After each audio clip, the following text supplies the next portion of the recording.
Welcome back to another episode of Stronger Than the Current.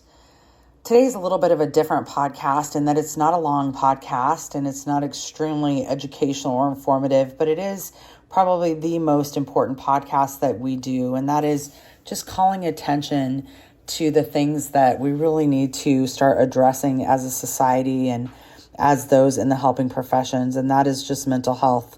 Sadly, yesterday, a Broward County deputy took his life by his patrol car out in public, and just another patrol officer who felt that there was no way out. And if you're not a first responder, if you're not in the medical profession and you're listening to this, I ask that you listen in and you lean in and you really embrace this idea. And that is, regardless of where you work, you are human.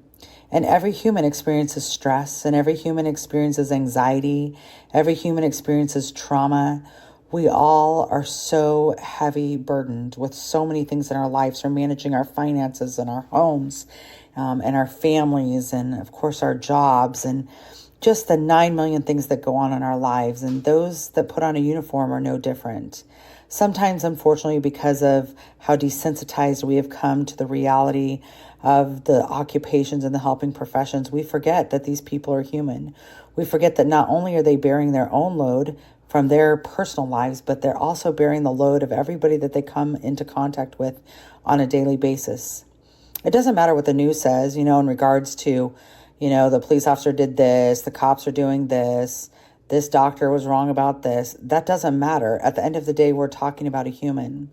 And so you wonder, well, how does a police officer get to the point of taking their lives? This is a guy that had 16 years on the force. That's 16 years of helping others, of experiencing things and seeing things that nobody in this world should ever experience or ever see. See, there's a chemical reaction in our bodies, which I talked about a couple weeks ago, that happens every time we endure stress and trauma, right? There's a chemical reaction and an uptick of cortisol and other hormones that adjust because of that. And when we're doing that, we're operating the fight, flight, or freeze mode of our brain. You can be stuck in that fight, fight, or freeze for years. You can not come down from cortisol because you're so amped up all the time because of the trauma that you endure. Well, if you have trauma at work and then you go home and you've got financial problems or you've got family problems or you're lonely, whatever the case may be, whatever it is that adds those stresses, that just is added on to the stress that you're experiencing within your career. And then you turn on the TV and you see how bad people in your occupation are portrayed as by the media and by others, because of course there are bad people, right? There are rotten apples out there in these occupations. But what does that do to you, the person that's struggling? It keeps you stuck in that mantra of not telling anyone, of just continuing to think that you're strong enough to bear the burden on your own. And the truth is, you're not. You're human. None of us can do this alone. You don't heal in isolation. It's not your responsibility to heal alone. There's nobody in this world that is expected to heal alone, regardless of the pressure that's put on you to be strong and to deal with it alone. Until we come to a point of realizing that every human needs someone, every human needs a place that they can go and debrief and receive the support that they need and just be able to let down their guard and not be perceived as weak and not be labeled as someone who isn't fit for duty. Until we realize that and create that culture, we're going to continue to see more and more suicides coming out of these fields, whether it's law enforcement or whether it's the helping professions in another realm, whether it's a psychologist, a veterinarian, a dentist, a doctor, a nurse. We're going to continue to see those rates continue to increase until we start acknowledging the fact that we need to provide more resources for people in the helping professions from a mental standpoint. And those resources need to come from outside of the agencies, because the culture in and of itself does not lend itself to people being mentally broken.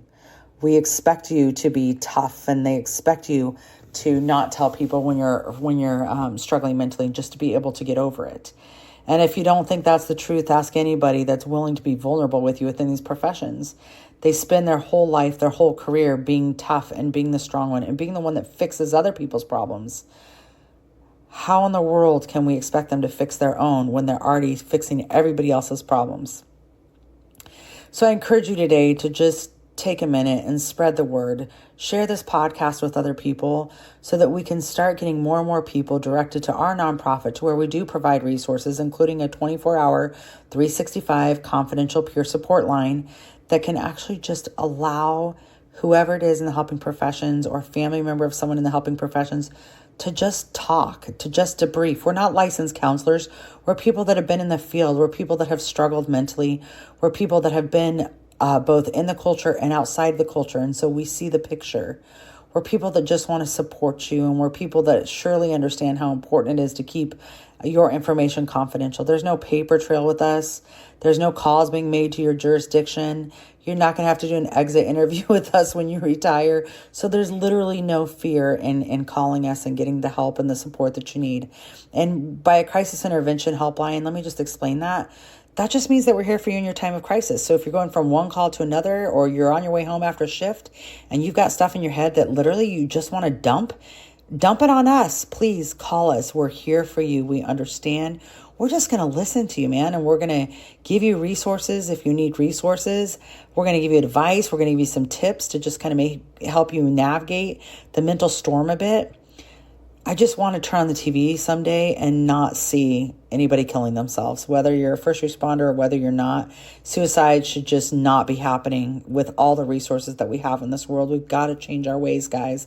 We need to love one another more. We need to support one another more. We need to be more selfless, and we just need to help those that are in need. That's more important than anything, is that we just provide the platforms for people that need help.